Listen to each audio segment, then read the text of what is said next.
Today's show is truly unlike any other. It's an honor to have someone on the show today whose words were literally the soundtrack to our adolescence. He is a Hall of Famer, a podcaster, a barbecue saucer, and the single greatest announcer of all time. Ladies and gentlemen, please welcome Jim Ross. Jim, thanks for joining us. My pleasure. Thanks, guys. All right. Now, you're busier than ever after semi-retiring from the full-time grind of pro wrestling. Do you see what you're doing these days as work, or do you just enjoy getting to do all the things that you want to do? Well, some days it gets to be a little bit work, but all in all, I'm doing projects that I really enjoy, and I'm at a stage of my life where I'm not going to probably do any projects that are going to be tedious or that just feel like a job. I've always had the belief that if you have something that you love to do, it never feels like you are working. It's so I kind of espouse that philosophy. So I'm doing a lot of the projects that I do.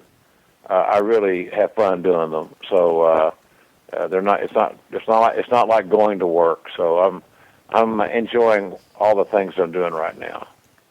Okay. Now, we have seen Stone Cold and Chris Jericho do their podcasts on the network. Do you think we'll ever get to see a live Ross Report on the WWE Network? I have no idea. That's entirely a WWE call. Okay. I have no idea. I have no power over that, no influence over that, no control over it.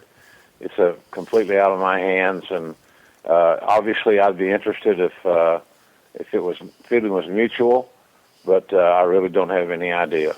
Okay. All right. Now, speaking of your show, you've had on tons of talent, past and present. Who are some of the people that you haven't got a chance to speak with yet that you would look forward to seeing? Oh gosh, that's hard to say. I've enjoyed everybody that I've had on. Everybody brings something unique to the table. If you have interview skills, or if you have communication skills, one should be able to make any interview somewhat entertaining and informative. I've had some very unique guests. I look at my podcast as a way to reconnect with a lot of old friends. I enjoy the casual conversation. We don't get the hype and the promotion that a lot of other podcasts do, but our numbers are very good, and we've been very blessed with that. So, I got guys coming up that I haven't talked with. This week's interview with Bret Hart is outstanding because of his willingness to share. I've got a 2-part interview coming up with Mike Tenay that's especially good. That'll be coming up in a few weeks.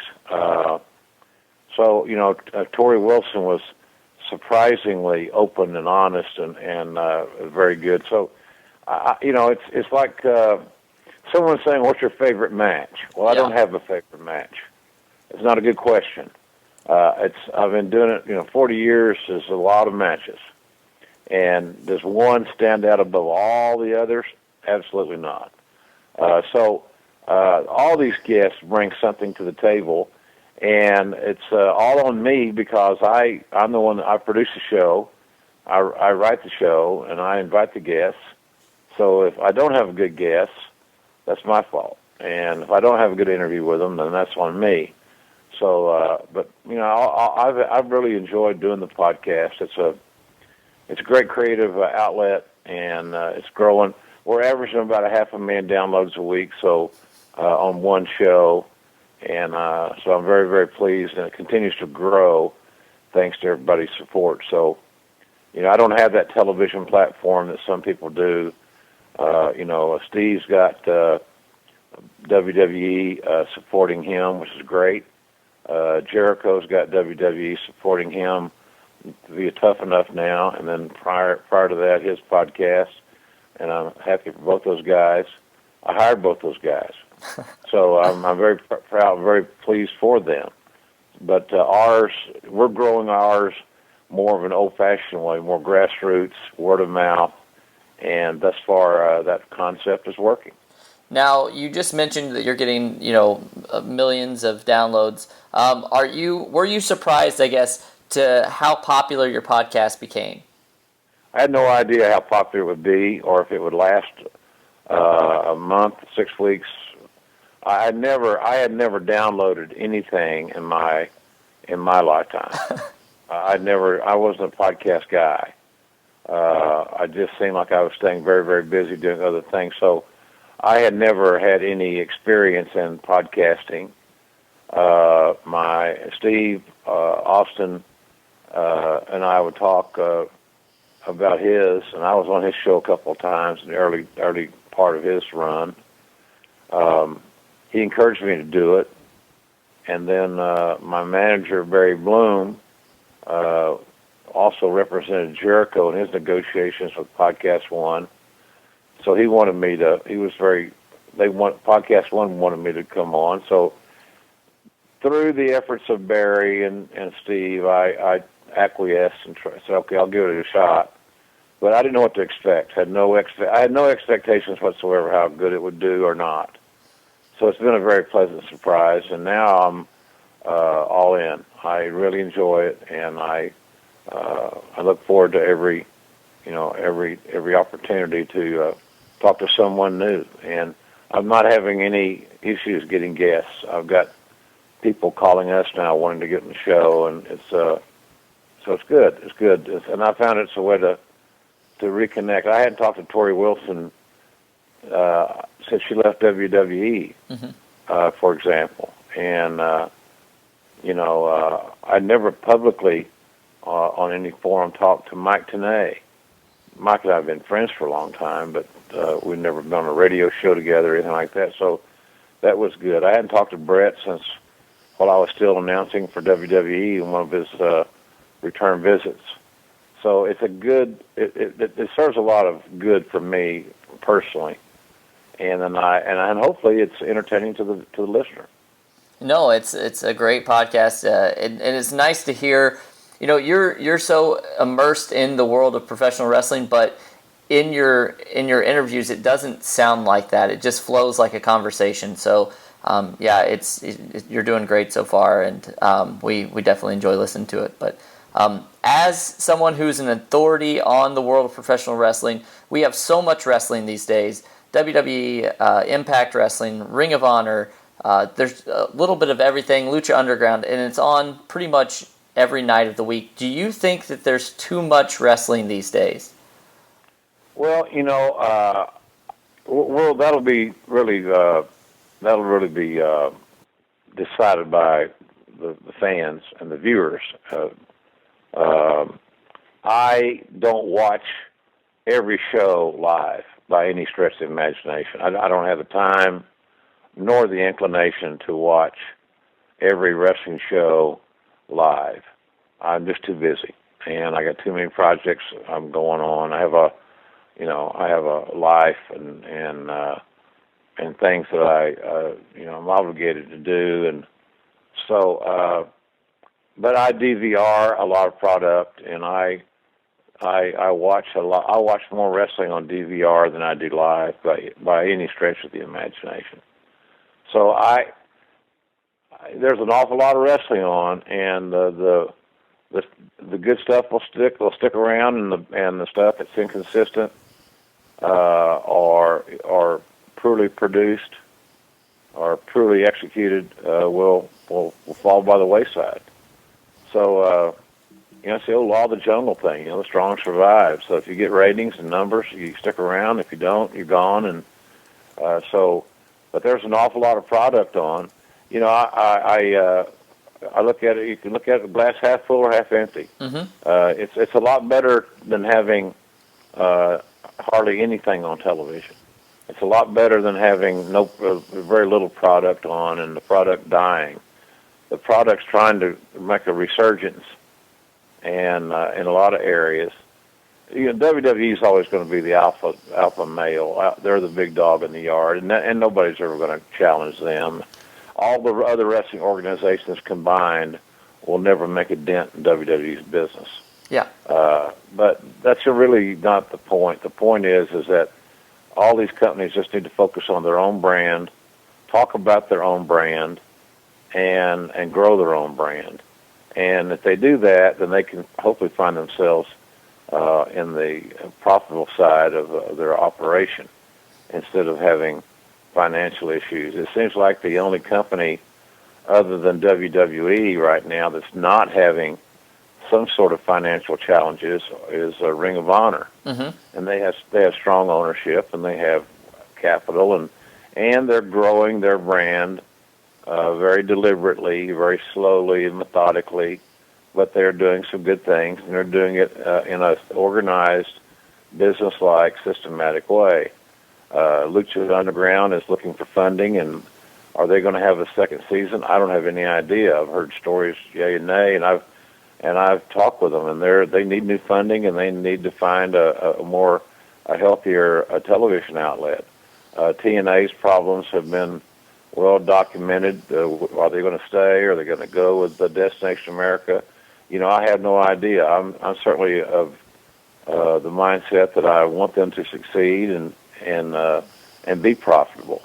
But they've got some house cleaning that they need to do, and they need to do some. They have to change the way they approach some of their business practices, in my view, that they may not agree with. That's fine. I'm not working for them, so I'm expressing an opinion. So it's the same old deal. It's like any other TV show. If the ratings are there, they'll stick around. If the ratings aren't there, then they will fall by the wayside. But I'd rather have too much wrestling and then be able to choose. Yes. DVR, view, and choose, as opposed to having little or no content on television.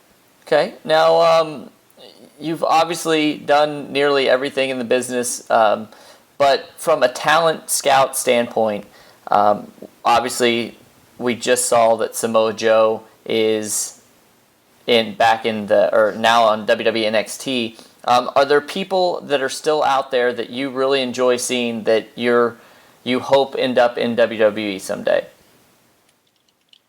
Oh gosh, I have to give that some serious thought because I'm not one just to throw names out. Yeah, absolutely. That's fans do that all the time, and I'm not really real open with making talent recommendations. There are people that have a lot of potential. The Moose at Ring of Honor, you can't coach size and athleticism, and he has size and athleticism, good foot movement, coordination.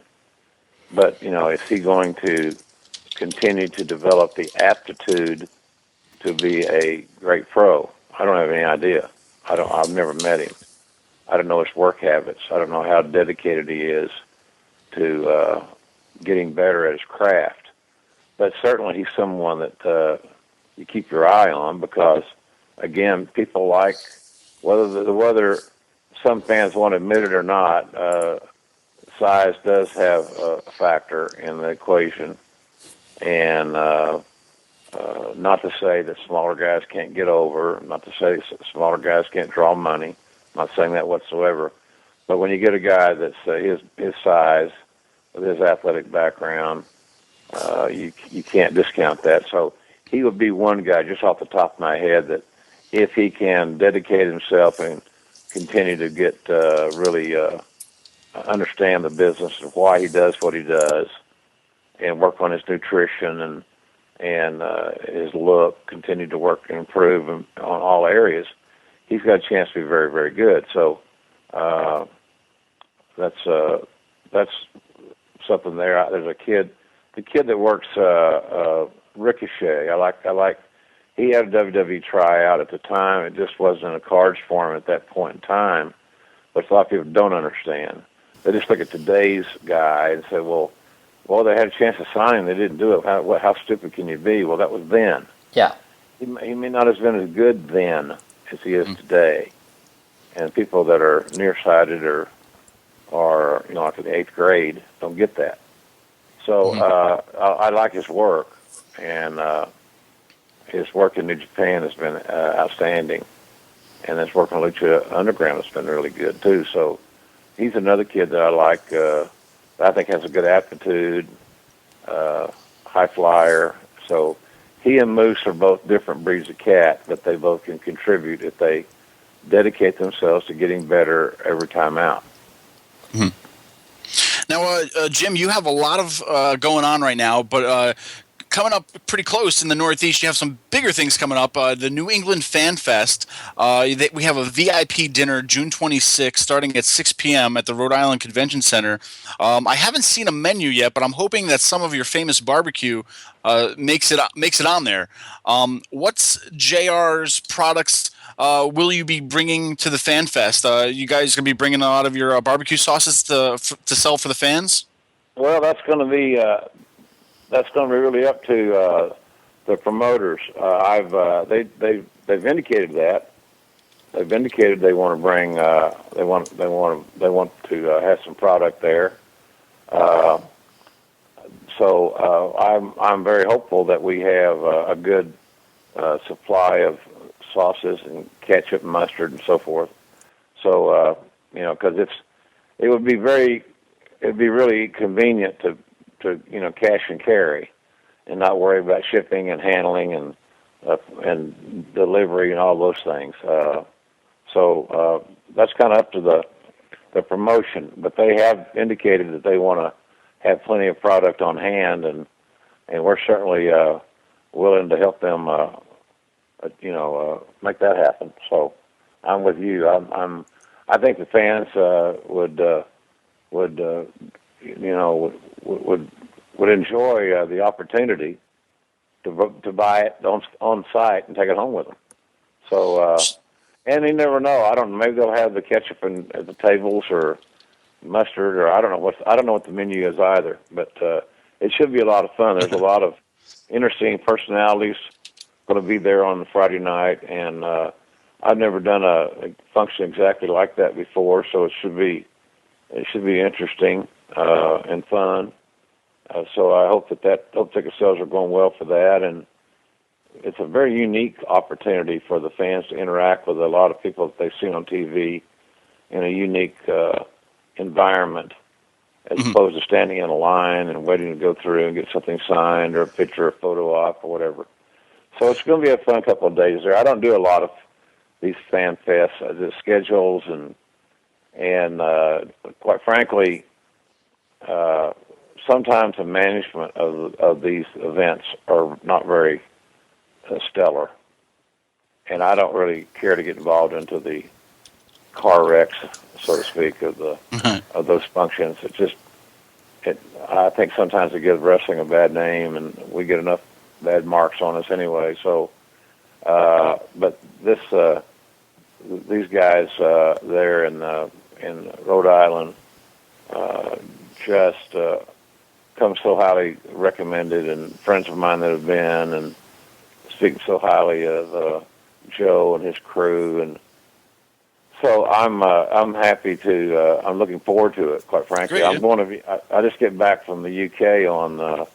I get back on Tuesday. Then I'm home a couple of days, and I head to Rhode Island. So it's a rare opportunity for me to do something like this. I'm looking forward to it because it is organized and it is different. It is a classy affair. Mm-hmm. It's just not slipshod thrown together.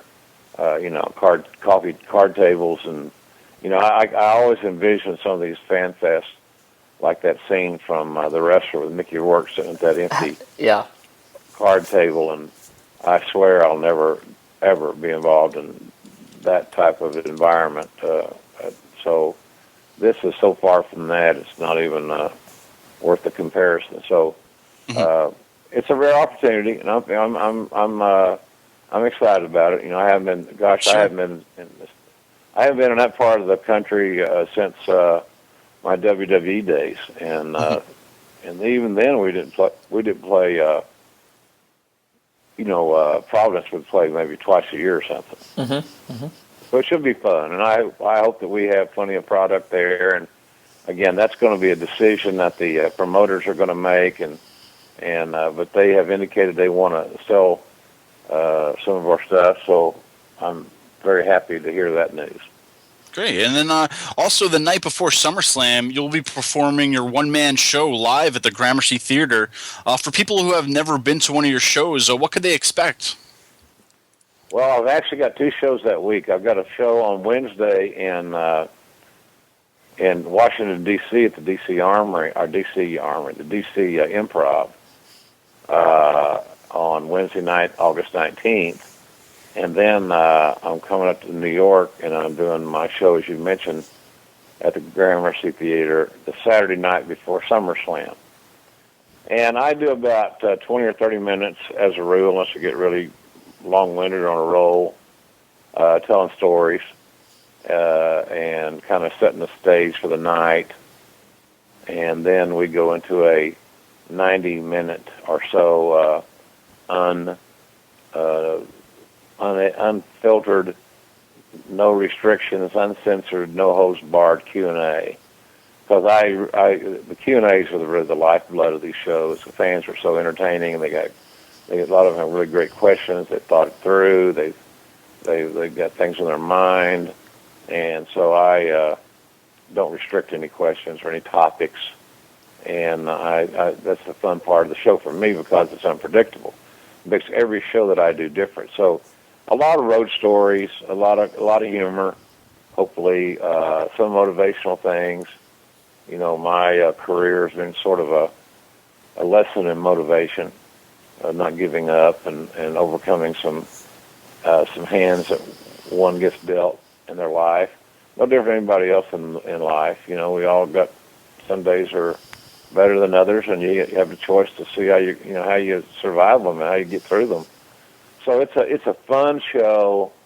It's a different side of me than people have seen on television. It's a straight man for a guy like Jerry Lawler or Paul Heyman or Jim Cornette or any of my partners I've had. A lot of great guys. And so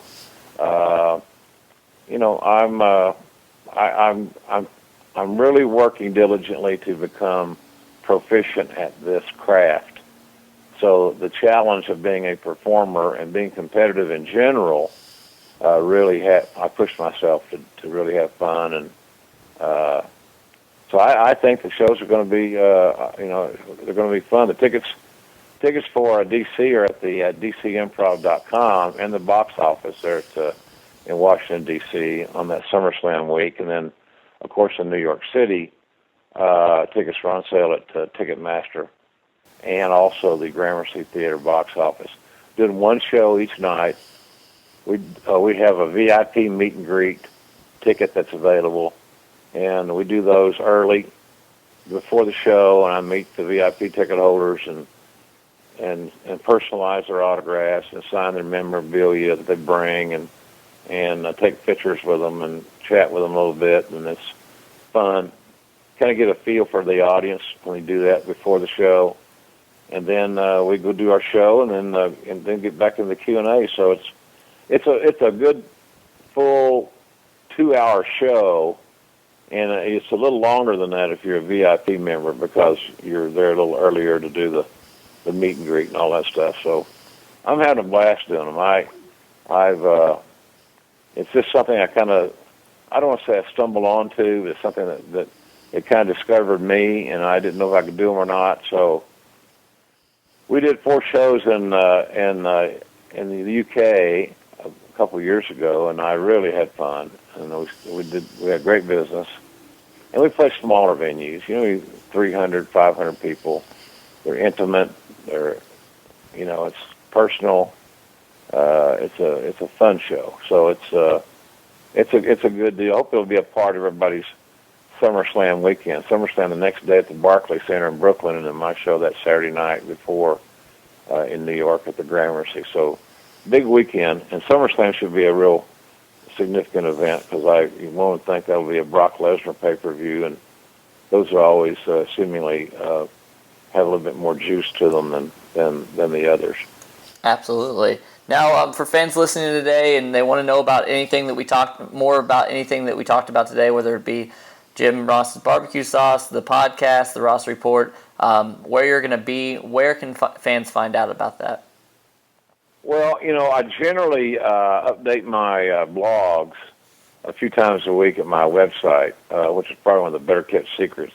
I say that tongue in cheek.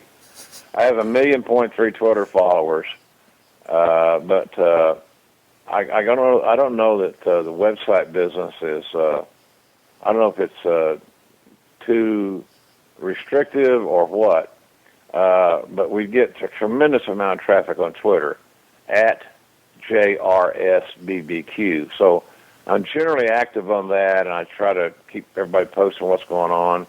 But my website has blogs, has Q&As. The fans can submit questions there. And, of course, our products in the States, we're working on some grocery store deals. That's a lot easier said than done to get on shelf space with the big guys. But they can certainly get it very easily and have it delivered right to their front door through WWEshop.com. A lot of real good packages that they put together, and they sell everything that we make. And their customer service is very good. They're really have a very proficient and efficient online store. So WWEshop.com. I have a page on there, and as I tell people, it doesn't cost you a thing to look. Absolutely. And look and see if you see something you like, you want to try. It's one of the packages. They make great Father's Day gifts.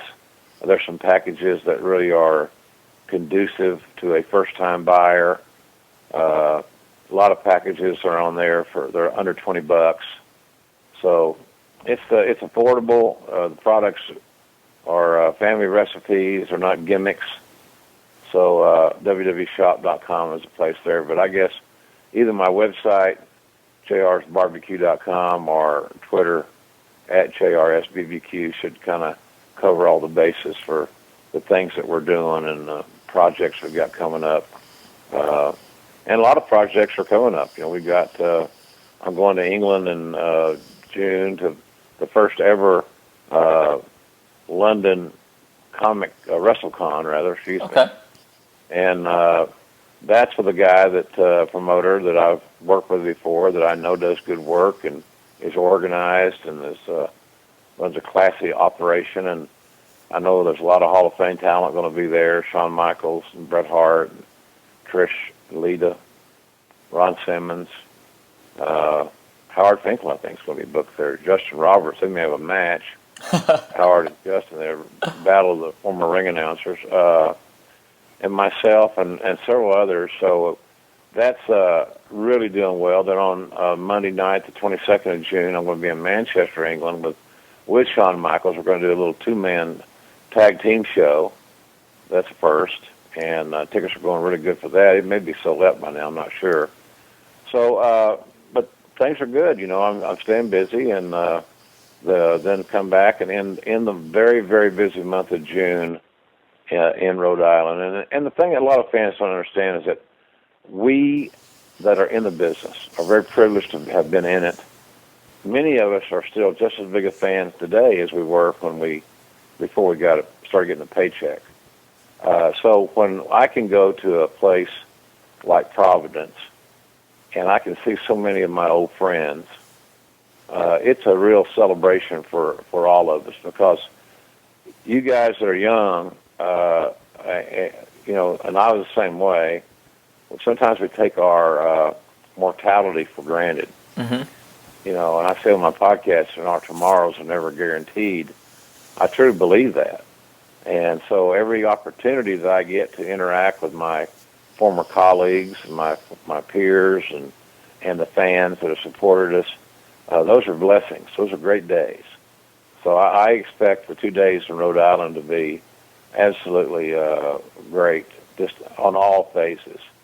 So hopefully, and I'm looking at the lineup. You guys know the lineup of talents are going to be there. I mean, it's a who's who. Yeah. I could look at that list. I could do a podcast for the next year with some of the people that are going to be at that show and have some interesting conversations. Absolutely. So it's going to be fun. So I encourage everybody to check it out, and it's family friendly, good for the a dad and son day or a family time. The families are wrestling fans. It's affordable and it's very family oriented, as I mentioned. So I hope it does.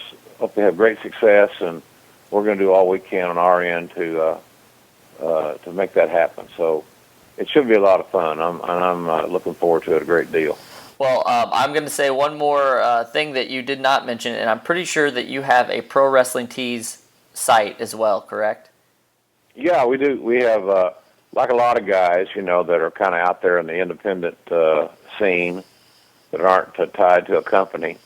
ProWrestlingTees.com/Jim Ross has several styles of T-shirts, and that's growing. That's another one of the projects that kind of pleasantly surprised me when I was approached to do a T-shirt store by those guys in Chicago, Ryan Barkin and his group. They do a great job, and they ship anywhere in the world, and sizes up to 5X and all that good stuff. So we got, I don't know, probably a dozen different designs, and I got a tweet the other day from a guy that had a Slobberknocker T-shirt on that he was wearing while he was in Sweden on vacation, or Switzerland, maybe Switzerland. He was on vacation. So it's fun to get the tweets of the guys wearing your stuff, and the Slobberknocker shirt, or tougher than a $2 steak, and all those whole business is about to pick up and things like that. All those whole cliches I utilized back in the day. We, in some shape, form, or fashion, we put them on shirts, and they're doing really well. So I'm very grateful to the folks that keep supporting us in that regard. So it's kind of a fun thing. Thanks for reminding me of that. I had there's a lot of things on the table. So, and it's a good day. I'm putting together. I'm going to tape a podcast tonight, Monday night, the open and close, so I can talk about the Elimination Chamber pay-per-view. Absolutely. So that'll be up, and I have my podcast drops every Tuesday night at 9:00 Eastern. A new show every Tuesday night at 9:00 Eastern, and it will air until the next one drops on Tuesday night at 9:00 Eastern. So tonight this week is going to be Bret Hart and my thoughts on the Elimination Chamber. Next week's going to be a very eclectic show, in as much as I'm interviewing Kimbo Slice, who's going to be fighting Ken Shamrock on Spike TV, and then the other part of the show is going to be Jim Cornette, and we're going to talk about the Charlotte Mid-Atlantic Legends Fan Fest that runs late July, early August weekend, that first weekend in August, and we're working on a movie documentary, Mid-Atlantic Memories. So I'm going to be a part of that production, and so Cornette and I are going to talk about Mid-Atlantic a little bit, and whatever else pops into our mind. That's one show when you have Cornette on. He's one of my most popular guests. He gets as many downloads as any star, quote unquote. He's a star, but anybody I've ever had, and you don't have to write any script. You just go. And so I got some really good podcasts coming up that I'm really excited about, and so it's all been fun. It's a fun stuff. So when you're lucky enough and healthy enough to be able to do projects that you really like, and you enjoy being around the fans and giving back and saying thank you for all the support, it's a win-win for everybody. So I'm blessed to be able to have the opportunity to do those things. Well, we want to definitely thank you for coming on today, and also we want to thank you for all of your contributions to the business. We will be seeing you live at the New England Fan Fest. We're going to be taping a show there as well. We just wish nothing but the best for you, and just thank you again for coming on today. Thanks, guys. Life is good, and I wish you the best on your podcast, and keep up the good work, and I look forward to seeing you in Providence.